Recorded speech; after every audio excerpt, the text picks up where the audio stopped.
Michael Strecker, born in Germany, North Rhine-Westphalia, in the city where also Friedrich Engels, for example, was born. Some other interesting things happened there, and my background is geography, regional planning, and resource management. And I think the most impressive part in my life was working as an interpretive ranger with the National Park Service in Colorado in the USA. And that really gave me the vision to join 3 fields of action that I was more or less familiar with as a geographer, dealing with shape and function in time and space. And the particular fields that met being an interpretive ranger are education, planning, and participation. Yeah, I'm glad also that you found this name.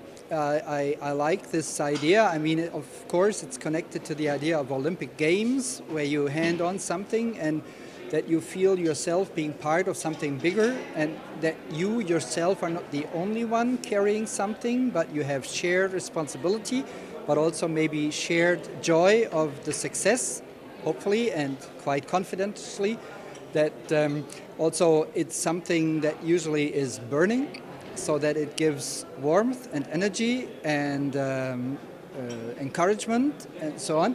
And I think it's also a good thing to assemble or to collect good examples, to make them better known, to multiply their encouragement and their enabling function and their empowering function.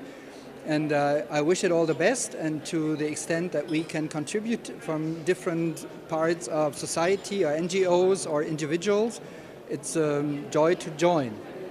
Yes, also again and again I'm glad that something like Future for Religious Heritage as a network, as a European network so far, is in existence and is growing and holding their biannual conferences at least, also many actions in between.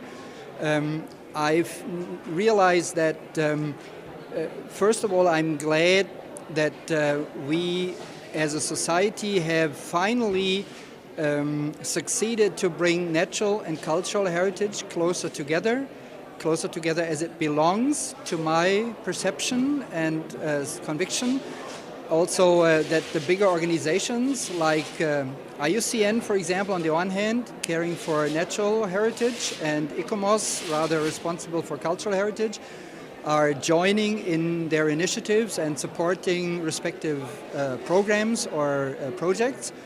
And I feel like IUCN has realized that spirituality and transcendence does play a role in people's relevance in their lives. Also that places where this expresses itself, sometimes already since thousands of years or hundreds of years, is taken up and also is asking and questioning us. What is our present-day contribution for future generations?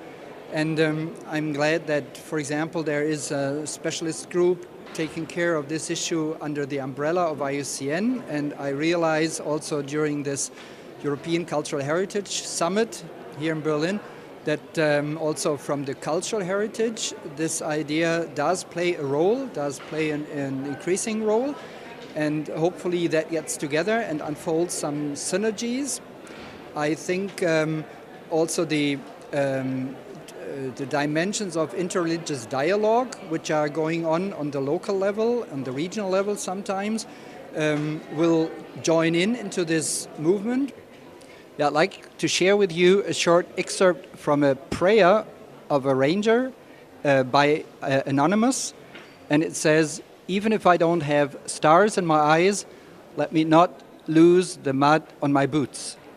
Thanks.